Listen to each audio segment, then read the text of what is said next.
Miqueias, capítulo 6, do versículo 1 ao versículo 8.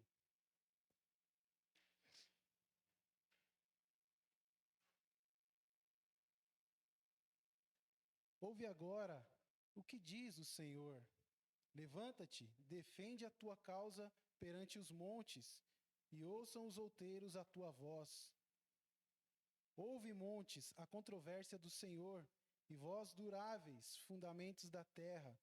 Porque o Senhor tem controvérsia contra o seu povo, e com Israel entrará em juízo. Povo meu, que te tenho feito? E com que te enfadei? Responde-me. Pois te fiz sair da terra do Egito e da casa da servidão, te remi, e enviei diante de ti Moisés, Arão e Miriam. Povo meu, lembra-te agora do que maquinou Balaque, rei de Moabe, e do que lhe respondeu Balaão, filho de Beor, e do que aconteceu desde Setim até Gilgal, para que conheça os atos de justiça do Senhor. Com que me apresentarei ao Senhor e me inclinarei ante ao Deus excelso? Virei perante ele com holocaustos, com bezerros de um ano? Agradar-se-á o Senhor de milhares de carneiros, de 10.000 ribeiros de azeite? Darei o meu primogênito pela transgressão, o fruto do meu corpo pelo pecado da minha alma? Ele te declarou, ó homem, o que é bom e que é que o Senhor pede de ti, que pratique a justiça, ame a misericórdia e ande humildemente com o teu Deus. Oremos. Soberano Deus, a tua palavra foi lida, Senhor, e que nós possamos agora nos atentar, Senhor, o que o Senhor tem para nós, que os nossos ouvidos estejam atentos, o nosso coração, para que o Senhor fale conosco. Senhor, que eu não seja pedra de tropeço na vida dos meus irmãos com a tua santa palavra, mas que eu seja ferramenta, Senhor Deus, para comunicar aos meus irmãos a tua palavra. Toda a honra e toda a glória é dada ao Senhor em nome de Jesus. Amém. Irmãos, Roberto Andrada, um empresário de sucesso, né, dedicado à área dos negócios, mas um empresário muito ocupado, né? Ele era casado com Clara, mas ele quase não tinha tempo para sua esposa. Estava sempre ocupado. E Clara, carecendo, né, desse tempo com ele, e ao comemorar 10 anos de casado, Clara preparou um jantar para eles comemorarem o casamento deles, né? Um tempo que os casais querem ter. Só que Roberto, muito ocupado no seu trabalho, na sua empresa, não pôde estar presente nesse jantar com a sua esposa. Mas Roberto, ele mandou, né, um presente, mandou o seu motorista particular entregar um presente para Clara. Ele mandou entregar a chave de uma mansão em um dos melhores condomínios da cidade. No 11º aniversário de casamento, outra vez, Roberto estava muito ocupado, estava numa reunião de negócios em outro país. E Clara ficou esperando por Roberto para comemorar o 11º aniversário de casamento. Mas Roberto pegou e presenteou Clara, né? Mandou entregar a chave de um carro importado de última geração. Na garagem daquela mansão tinha também um carro importado de última geração. No 12º aniversário de casamento, Roberto também não conseguiu estar presente porque muito ocupado, empresário, estava ocupado e não conseguiu, mas mandou presentes a Clara, mandou joias caríssimas. E um certo dia, quando Roberto chegou em sua casa, em cima da mesa estava a chave da mansão, a chave do carro, as joias e um bilhete de despedida. Clara tinha ido embora. E Roberto, ele ligou, né, para Clara, perguntando para ela: olha, te dei tantos presentes, o que você quer mais que eu faça por você? Né? Dediquei a minha vida aos nossos bens, né, aos presentes que eu te dei, a uma melhor vida a você. E Clara, calmamente pelo telefone, ela respondeu: eu não te pedi uma mansão, eu queria você dentro da nossa casa. Eu não pedi carro a você, eu queria andar de mão dadas com você. E eu não queria que você me comprasse com seus presentes, eu queria o seu tempo, né? Então, aqui nós vemos, né, que nós agimos com Deus da mesma forma. Nós queremos comprar, né, o nosso Senhor com os nossos presentes, nós queremos comprar o nosso Deus com o nosso ativismo religioso, nós queremos comprar o nosso Deus, às vezes com o nosso dízimo, com a nossa presença dentro da igreja, mas que durante a semana a nossa vida é totalmente avessa ao que o Senhor quer. E o que o Senhor ele nos pede é o nosso coração, é a intimidade com Ele. Então aqui nós vemos que em Miqueias 6, o que foi lido, é um momento onde Deus nos olha nos olhos e Ele responde a mesma coisa que Clara respondeu para Roberto. Eu não quero os seus milhares de carneiros, eu não quero os seus rios de azeite, eu estou querendo que você pratique a justiça, ame a misericórdia e ande humildemente comigo. Nós vemos aqui Miqueias profetizou no ano 8, no século 8 antes de Cristo. Miqueias ele profetizou no reinado de Jotão, de Acás, de Ezequias, e ele é contemporâneo de Oséias e de Isaías. Ele profetizou numa geração onde estava se crescendo, né, uma geração que era economicamente rica, mas que tinha uma podridão social ali. E ele estava vendo, né, uma corrupção crescendo dentro dos palácios, né, no próprio governo e dentro do próprio templo do Senhor. Nós vemos que do lado de fora eles estavam transgredindo a lei do Senhor. Continuavam os templos, né, os rituais religiosos continuavam acontecendo, mas viam que durante a semana eles estavam ofendendo a santidade de Deus. Irmãos, o que Deus realmente espera do seu povo? Esse é o tema do nosso sermão. E o nosso sermão ele é dividido em 4 tópicos, e nós vamos ver cada um desses tópicos, né? O primeiro, o povo no tribunal de Deus. O segundo, Deus está trazendo à memória a graça divina de Deus para aquele povo, trazendo a lembrança daquele povo que Deus já tinha feito por eles. O terceiro ponto era a religiosidade vazia. E o quarto ponto é o que agrada ao coração de Deus. O primeiro ponto, o povo no tribunal de Deus, no versículo 1 ao versículo 2. Nós vemos aqui, ouve agora o que diz o Senhor. Levanta-te, defende a tua causa perante os montes, e ouçam os outeiros a tua voz. Ouve, montes, a controvérsia do Senhor, e vós duráveis, fundamentos da terra, porque o Senhor tem controvérsia com o seu povo, e com Israel entrará em juízo. Então nós vemos aqui Miqueias usando uma linguagem de tribunal para aquele povo, onde nós vemos que Deus é o promotor, Deus é o juiz, o povo é o réu, e as montanhas, os outeiros, são testemunhas.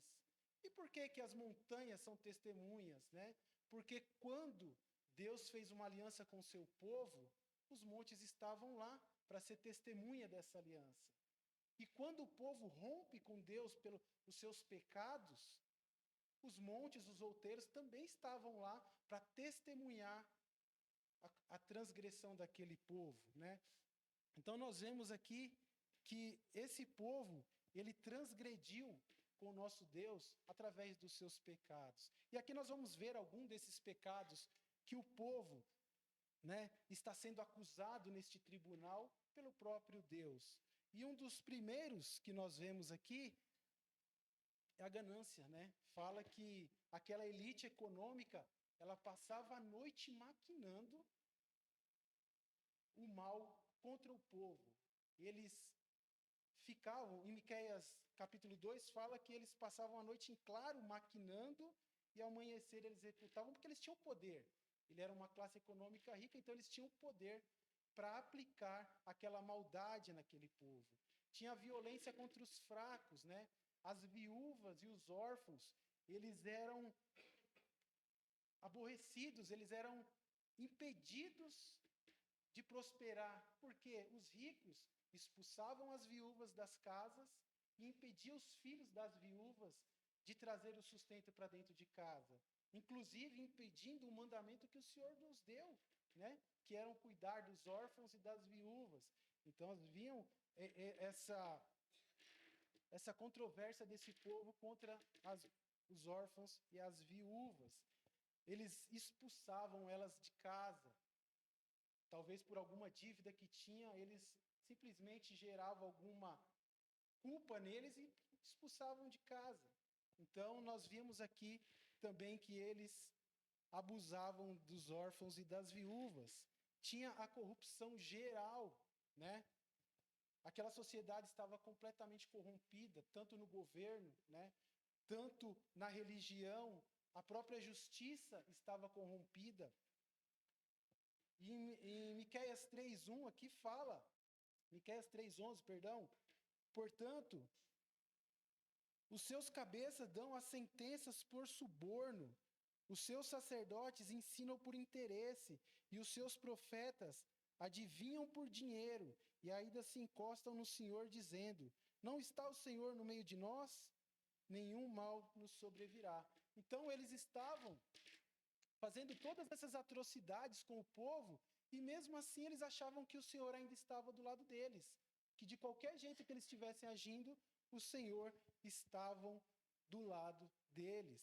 A falsa segurança teológica, né, que eles tinham, eles acreditavam que o Senhor estava do lado dele. A corrupção moral gerou apostasia naquelas pessoas, né? Eles já não se curvavam ao Deus, o próprio Deus, mas eles buscavam adorar os ídolos dos cananeus. A gente vê que eles estavam buscando adorar aqueles ídolos. Havia também, né, no meio desses pecados, a desonestidade no comércio, onde falava que eles usavam balanças falsas com pesos errados e cobravam caro por aquele produto, né? Havia também a ruína familiar, né? Fala que quando se rompe o tecido familiar, quando acaba o temor a Deus, o tecido familiar ele é rompido por completo. Naquele tempo, não se confiava no amigo, já perdeu, né? Essa confiança no amigo, não havia mais laços de lealdade, porque foi tudo destruído. Fala que os maridos já não confiavam nas esposas. Fala que os filhos desobedeciam os pais. Fala que as filhas se levantavam contra as mães, né? Então, o grande pecado daquele povo foi manter uma aparência de uma relação com Deus através de rituais no templo, né? Eles achavam que fazendo sacrifícios, eles achavam que, né, enviando vários carneiros, mandando azeite, eles achavam que eles estariam agradando o coração do Senhor, mas enquanto isso a mão deles estavam cheias de sangue. Eles cultuavam durante o tempo, mas o restante da semana eles estavam com as mãos cheias de sangue e com ganância. Irmãos, trazendo, né, uma aplicação para as nossas vidas aqui, muitas das vezes nós cometemos os mesmos erros. Muitas das vezes nós achamos que só estar aqui no domingo, né, ou dizimar, né, ou cumprir uma agenda que foi passada pela igreja para nós cumprirmos, achamos que estamos agradando ao coração de Deus.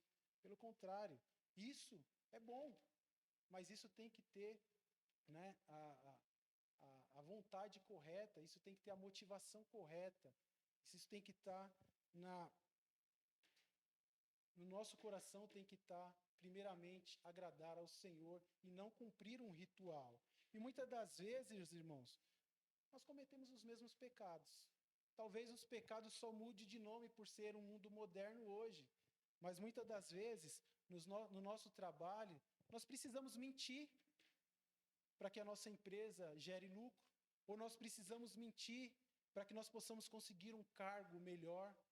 Muitas das vezes nós precisamos mentir na venda de um carro. Às vezes a gente vai vender um carro, mas a gente não fala se aquele carro tem um problema para a pessoa que está comprando, a gente está tendo benefício próprio para nós.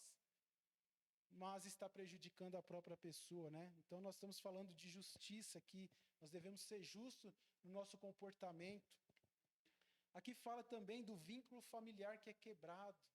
Irmãos, quantas vezes nós viemos na igreja com uma aparência, mas dentro da nossa casa o vínculo familiar está rachado, está quebrado, o tecido está rasgado. E aqui eu quero abrir um parênteses para uma história que eu vi essa semana que eu fiquei meio de boquiaberto, né? Um empresário no interior de São Paulo, ele gerou um patrimônio vendendo gás, criou várias empresas, né, comércios de gás, só que ele era iletrado, ele tinha talvez a terceira série lá, e ele colocou as filhas para tomar conta do negócio da família, confiando nas filhas, e ele apenas trabalhando e as filhas administrando, né, aquele comércio. E a filha mais nova, ela estava cuidando das finanças da família, mas ela estava desviando todos os valores da família para ela, passou tudo para o nome dela e deixou a família sem nada. Quando a família foi ver, eles já não tinham nada, estavam em desespero. E essa moça que é da família, ela usurpou a família, ela roubou a família. Então, assim, o laço familiar foi quebrado. É os pecados que haviam naquele tempo e hoje acontece da mesma maneira, né? Eu lendo Miqueias, eu trago para mim aquela frase: a Bíblia é mais atual do que o livro de amanhã, do que o jornal de amanhã, porque coisas que aconteciam no passado acontecem hoje, né? De todos os pecados que nós vimos ser falados aqui, né? De desonestidade, de laço familiar quebrado, de nós passarmos a semana ofendendo a santidade do nosso Deus e depois sentamos aqui como se nada tivesse acontecido, né? Eu também, às vezes, eu fico olhando o tanto de igreja que tem, né? Se a gente for pegar por onde a gente anda, é uma igreja em cada esquina. E por que não muda? Nós não conseguimos mudar a sociedade? Porque nós caminhamos iguais. Muitas das vezes, né? Nós caminhamos iguais. Nós apenas somos religiosos. Nós não buscamos essa intimidade com o nosso Senhor verdadeiramente para nós podermos transmitirmos isso para fora. Às vezes nós vivemos numa bolha, que é a religiosidade, às vezes nós cumprimos um ritual, mas lá fora nós fazemos as mesmas coisas que o mundo faz. O segundo ponto, Deus está trazendo à memória a graça divina, do versículo 3 ao versículo 5, acompanha aí por favor. Povo meu, o que te tenho feito e com que te enfadei? Responde-me, pois te fiz sair da terra do Egito e da casa da servidão te remi. Enviei diante de ti Moisés, Arão e Miriam. Povo meu, lembra-te agora do que maquinou Balaque, rei de Moabe, e do que respondeu Balaão, filho de Beor, e do que aconteceu desde Sitim até Gilgal, para que conheça os atos de justiça do Senhor. Então aqui nós estamos vendo, o Senhor ele está trazendo à memória o que ele já tinha feito por aquele povo, né? Aqui fala que quando ele tira o povo do Egito, ele capacita lideranças para conduzir o povo. Ele capacitou Moisés. Moisés, claramente, diante de Deus, falou: eu não sou capaz de liderar esse povo. E quem capacitou foi o Senhor. Capacitou Arão, capacitou Miriam, né? Aqui fala também da passagem onde ele fala sobre: lembra-te agora do que maquinou Balaque, rei de Moabe. Balaque, ele contratou Balaão para que amaldiçoasse o povo. E qual foi a resposta de Balaão? Eu não posso amaldiçoar o que Deus abençoou. Então aqui nós estamos vendo as bênçãos que o Senhor fez para aquele povo durante. Olha o que eu te fiz de Sitim até Gilgal. Quando o Senhor levanta Josué, eles atravessam o Rio Jordão a seco. Quando nós vemos que aquela passagem, eles não precisaram lutar contra os cananeus para poder entrar na terra prometida. O Senhor criou confusão na cabeça dos cananeus. Quando o Senhor cessa o maná e dá a oportunidade de eles comerem do próprio fruto da terra prometida. Então aqui nós estamos vendo as bênçãos que o Senhor trouxe na vida daquele povo, e aquele povo ainda virou as costas para o Senhor. Aquele povo, ele tampou os ouvidos ao nosso Deus. Aquele povo, ele abandonou a Deus e se prostrou a ídolos. Aquele povo, ele se cansou. de seguir a lei de Deus. Então aqui nós estamos vendo um povo ingrato, um povo que está tentando, de alguma maneira, compensar algumas coisas entregando algo ao Senhor, menos o arrependimento, menos o coração que o Senhor tanto deseja. E o Senhor, naquele momento, quando ele pergunta, quando ele faz essa acusação ao povo, ele poderia muito bem ter feito quando ele fez com Noé, ele poderia ter destruído aquele povo. Mas ele não está falando aqui como um tirano, ele está falando como um pai que está com o coração ferido. O nosso Senhor, ele está argumentando aqui com base histórica o que ele fez para aquele povo. O que eu te fiz para que vocês virassem as costas para mim? Ele está colocando diante deles, olha, fiz o bem a vocês e vocês estão virando as costas para mim. Então nós possamos ver aqui que o povo, ele argumenta, que o Senhor argumenta contra o povo, colocando à prova aqui que colocou pessoas diante dele, capacitadas para guiar o povo, né? Que interviu quando o rei de Moabe queria amaldiçoar o povo e quando conduziu o povo desde Cetim até Gilgal. E trazendo para as nossas vidas, é a mesma coisa, irmãos. Muitas das vezes nós estamos só murmurando, nós estamos reclamando e nós nos esquecemos do que o Senhor já fez nas nossas vidas. Quantas vezes aqui, muitos de nós já pediu ao Senhor cura e o Senhor ouviu as nossas orações? Quantas vezes nós pedimos livramento e o Senhor nos deu? Quantas vezes nós pedimos ao Senhor uma porta de emprego? Quantas vezes nós pedimos ao Senhor, né? Pedimos ao Senhor uma bênção e o Senhor nos deu. Mas muitas das vezes nós preferimos murmurar e virar as costas a esse Deus. Às vezes a gente olha e fala, nossa, eu tenho saudade do meu passado. Lá eu era mais feliz. Irmãos, particularmente, eu não tenho saudade nenhuma do meu passado. Sabe por quê? Porque no meu passado eu não conhecia Cristo Jesus. No meu passado eu não confessei Cristo Jesus. E se não fosse a misericórdia dele na minha vida, talvez estaria morto hoje. Então eu sou grato ao Senhor. E aqui eu tenho uma frase que, estudando, eu achei ela muito interessante. Se você puder levar ela na sua vida, quem lembra do que Deus fez na nossa vida, vive em gratidão e não em rebeldia. Quando nós nos lembramos que Deus continua nos sustentando, como sustentou aquele povo durante toda a saída do Egito até a terra prometida, é o que o Senhor faz conosco hoje. Quando nós temos dependência nesse Deus, quando nós colocamos diante desse Deus e crê, e o nosso coração é grato a esse Deus, é melhor do que nós ficarmos resmungando a esse Senhor. O terceiro ponto, irmãos, religiosidade vazia, no versículo 6 e o versículo 7. Aqui o povo está respondendo a acusação que ele está tendo do Senhor.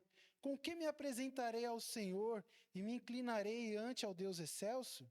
Virei perante a ele com holocaustos, com bezerros de 1 ano?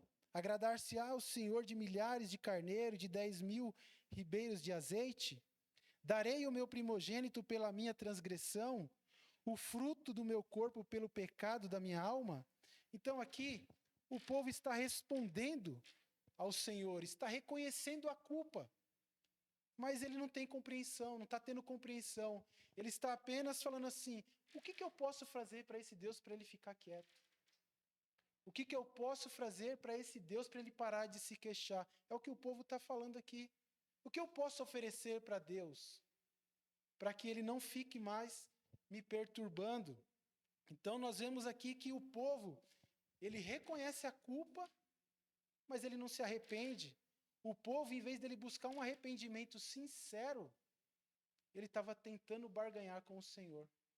Ele estava tentando oferecer coisas ao Senhor, quando Deus apenas queria intimidade e um coração quebrantado.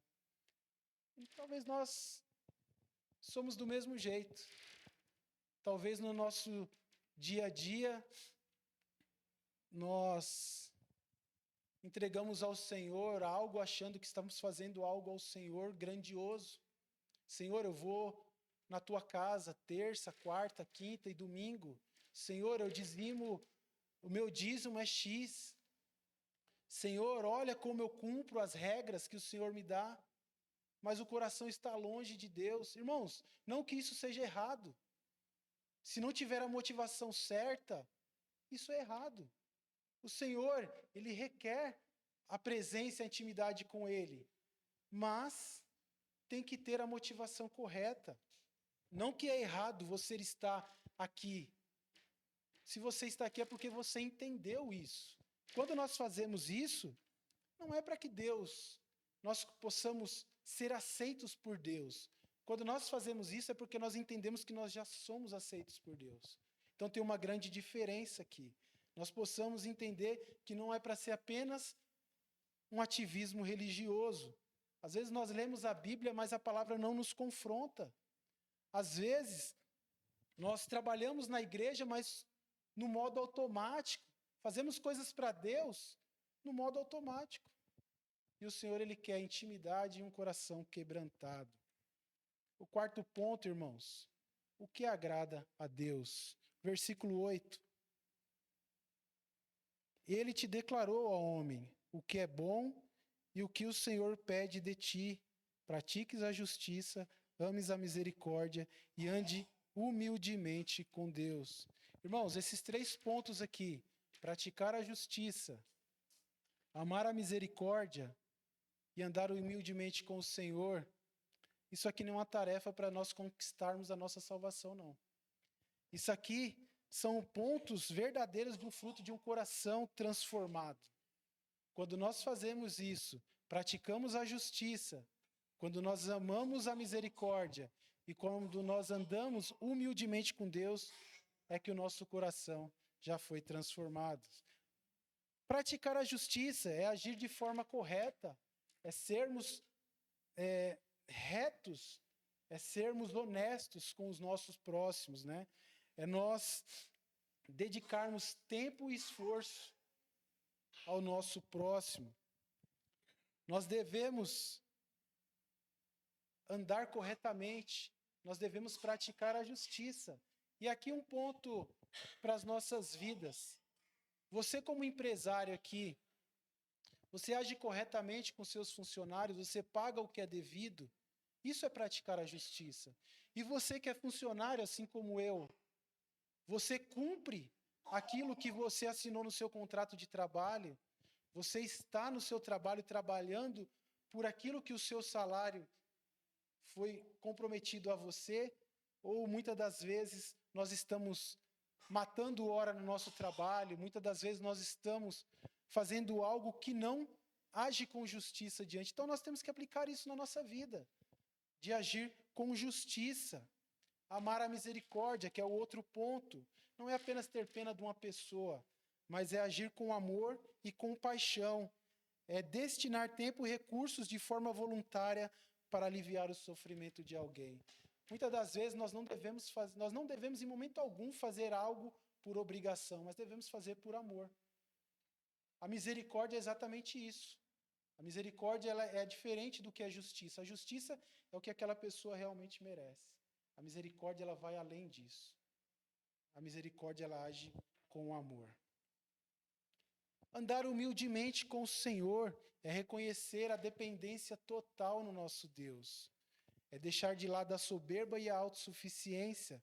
É viver os planos de Deus, não querer que o nosso Deus viva as nossas vontades. Muitas das vezes nós achamos que o Senhor é um funcionário nosso, que tudo que nós pedimos o Senhor é obrigado a nos dar. Pelo contrário, nós devemos viver na dependência do nosso Deus. Nós devemos ter submissão na oração. A nossa oração tem que ser que seja feita, Senhor, a tua vontade. A nossa dependência é dedicar tempo a Deus. Muitas das vezes a nossa oração é dormindo de olho fechado. Nós não temos um tempo real na leitura e na oração com o nosso Senhor. Nós devemos ter humildade na leitura para que a palavra de Deus nos confronte. A palavra de Deus ela tem que confrontar nossas vidas. E nós devemos ter aceitação. Muitas das vezes a resposta de Deus para a sua e para a minha vida é um não. e quando o Senhor fala não, nós não aceitamos, né? Então, nós não conseguiremos praticar a justiça, amar a misericórdia e andar humildemente com Deus, se nós não nos colocarmos na dependência desse Deus. Se nós não nos diminuirmos para que o Senhor cresça na nossa vida. Irmãos, e o versículo 8, que é a chave dessa leitura, que é praticar a justiça, amar a misericórdia e andar humildemente com Deus, nenhum de nós conseguimos cumprir Miqueias 6:8 por nossas próprias forças. Nós só conseguimos cumprir Miqueias 6:8 por meio de Cristo Jesus. Cristo Jesus, ele é o único que praticou a justiça perfeitamente, amou a misericórdia de forma total e andou em total humildade com o Pai. Jesus Cristo, ele cumpriu a justiça de Deus na forma absoluta, praticada e alinhada com a lei. Ele amou a misericórdia. Quando, movido de compaixão, ele viu aquela multidão. Ele curou os enfermos que ali estavam. Ele alimentou os famintos. Cristo Jesus, ele praticou misericórdia na vida daqueles. Durante o seu ministério terreno, Jesus viveu totalmente na dependência do nosso Deus. Jesus cumpriu o ápice da justiça no livro de Miqueias, que é citado aqui, quando na cruz do Calvário, ele carregou as nossas culpas. Jesus, ele amou a misericórdia quando ele nos perdoou como pecadores. E Jesus, ele praticou a humildade quando ele foi submisso ao Pai. O nosso Senhor, ele morreu naquela cruz, por mim e por você, praticando justiça, misericórdia e humildade. Mas o nosso Senhor, ele está vivo. Ele ressuscitou e ele reina eternamente. E o que nós aprendemos lendo o livro de Miqueias hoje? Que Deus não se impressiona com grandes apresentações religiosas ou palavras bonitas.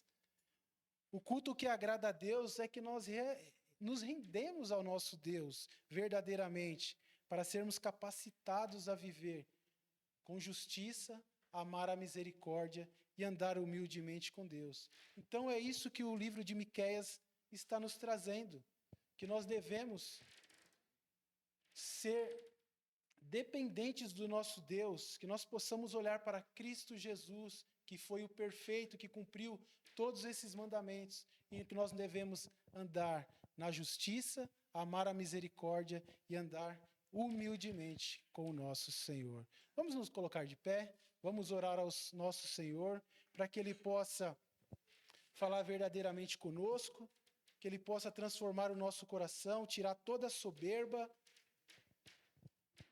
Soberano Deus, graças te damos pela tua palavra que foi lida, Senhor. Entendemos verdadeiramente que o Senhor deseja de nós, que nós possamos praticar a justiça, amar a misericórdia e andar humildemente com o Senhor. Tira, Senhor Deus, do nosso coração a religiosidade vazia. Tira, Senhor Deus, do nosso coração a soberba, a dependência nas coisas materiais deste mundo. E que nós possamos olhar para a cruz de Cristo, que é o nosso Senhor, o nosso Salvador, e que a nossa dependência esteja totalmente em Cristo Jesus. Senhor, que a tua palavra confronte os nossos corações, Senhor Deus. A começar por mim, Senhor. Louvado seja o teu nome, e toda a honra e toda a glória seja dada ao Senhor em nome de Jesus. Amém.